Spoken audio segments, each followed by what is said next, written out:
Halo teman-teman, cepet banget ya sekarang udah pertengahan Desember tahun 2022 dan nggak terasa dari pertengahan tahun lalu sampai sekarang akhir tahun 2022 totalnya aku udah 1,5 tahun rutin ngupload video di YouTube yang kontennya tuh tentang jalan-jalan di Shanghai, terus jalan-jalan selama aku pulang ke Indonesia dan info-info menarik yang berkaitan dengan China.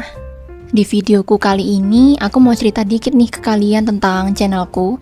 Gimana ceritanya kok aku tuh waktu itu bisa memutuskan untuk mulai ngevlog, dan apa sih yang berubah dari aku di awal mulai ngevlog dengan yang sekarang.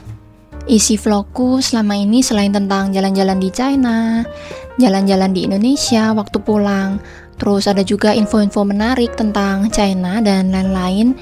Ya, sekali-sekali aku pengen juga share ke kalian tentang cerita di balik vlogku ini. Jadi awalnya dari aku sendiri itu memang suka banget teman-teman nonton vlog yang berkaitan dengan kehidupan di luar negeri. Terus pas banget didukung sama teman Indonesiaku di Surabaya karena posisiku yang udah tinggal di China hampir 10 tahun. Kata temanku ini bakal menarik banget kalau misalnya aku bisa bikin vlog yang berkaitan dengan kegiatanku sehari-hari di Shanghai dan informasi yang bermanfaat buat orang-orang Indonesia yang tertarik dengan China. Jadi intinya semua itu bermula dari situ. Untungnya waktu itu aku dengerin usulnya temanku ini, cerita yang mungkin mestinya tuh cuman aku atau orang terdekatku yang tahu, jadinya bisa didengerin ke lebih banyak orang dan bermanfaat buat kalian yang dengerin. Kegiatan sehari-hariku di Shanghai yang menurutku ya memang biasanya seperti itu, gak dibuat-buat cuma demi konten, tapi mungkin bagi kalian bisa jadi semacam jalan-jalan virtual yang bisa menghibur kalian. Sebenarnya aku tuh tipe orang yang takut dan gak suka banget ngomong di depan kamera. Makanya di awal vlogku semuanya tuh cuma jalan-jalan. Terus semua videonya tuh dari awal sampai akhir itu benar-benar full dubbing. Dan itu pun aku tuh sebenarnya gak suka banget dubbing karena aku merasa denger suaraku sendiri tuh aneh.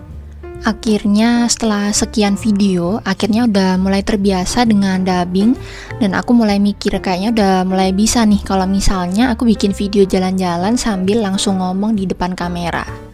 Dan aku mutusin di awal tahun 2022 ini mulai bikin vlog yang langsung ngomong di depan kamera biar ngeditnya lebih cepet dan lebih ada interaksi sama penonton. Mungkin kalian yang lihat mikirnya cuman ngomong di depan kamera gitu doang. Emang apa susahnya? Menurutku waktu itu bener-bener gak gampang. Jadi ya gak suka aja kalau misalnya aku ngerekam diriku sendiri ngomong di depan kamera. Udah gitu setiap kali rekaman itu selalu kayak salah. Terus jadi satu kali video itu harus di take berulang-ulang. Ya jadi intinya bener-bener gak gampang buat aku. Belum lagi kalau misalnya di luar itu lagi rame, ngomong-ngomong sendiri di depan kamera itu rasanya bikin malu aja waktu itu. Untungnya orang-orang di Shanghai itu cuek-cuek ya teman-teman, jadi ya tergantung dari akunya sendiri mau atau enggak untuk ngomong di depan kamera. Apalagi di vlogku kan aku ngomongnya pakai bahasa Indonesia, jadi orang China juga nggak bakalan tahu aku lagi ngomongin apa. Lama-lama setelah aku mulai berani dan terbiasa ngomong di depan kamera sambil jalan-jalan, aku lihat di China tuh kayak banyak info menarik sebenarnya yang bisa aku bagiin ke kalian selain cuma jalan-jalan. Akhirnya aku mutusin untuk memberanikan diri ngomong di depan kamera dari awal sampai akhir video dengan duduk di satu tempat seperti sekarang ini. Setelah ngevlog 1 tahun, aku jadi paham dari vlog jalan-jalan di Shanghai, terus pengalaman S1 dan S2 di China, setelah itu kerja di Shanghai dan lain-lain yang menurutku mungkin ya cuman sekedar pengalaman hidupku aja, sesimpel itu, tapi ternyata bagi kalian itu bisa sangat menghibur, membantu, dan bisa jadi inspirasi untuk orang banyak. Terus kedepannya channelku bakal gimana nih? Nah tentunya bakalan tetap relate ya teman-teman sama kehidupanku di luar negeri, yaitu Jepang kedepannya.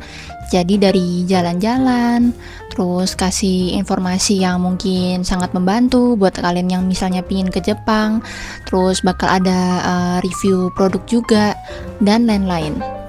Di videoku kali ini, aku mau terima kasih juga buat kalian yang selalu dukung channelku dengan subscribe, terus kasih komentar yang positif. Menurutku ini semua tuh benar-benar berarti. Aku berharap dengan kalian nonton channelku, kalian bisa dapat informasi yang bermanfaat. Kalau misalnya nggak dapat info, ya seenggaknya kalian bisa terhibur lah ya dengan melihat keseharianku selama tinggal di luar negeri. Buat kalian yang mungkin punya pertanyaan berkaitan dengan kontenku atau mungkin mau request konten, seperti biasa kalian tinggal komentar aja di kolom komentar di bawah. Thank you buat kalian yang udah nonton cerita singkatku ini sampai habis, dan sampai jumpa di video berikutnya. Bye!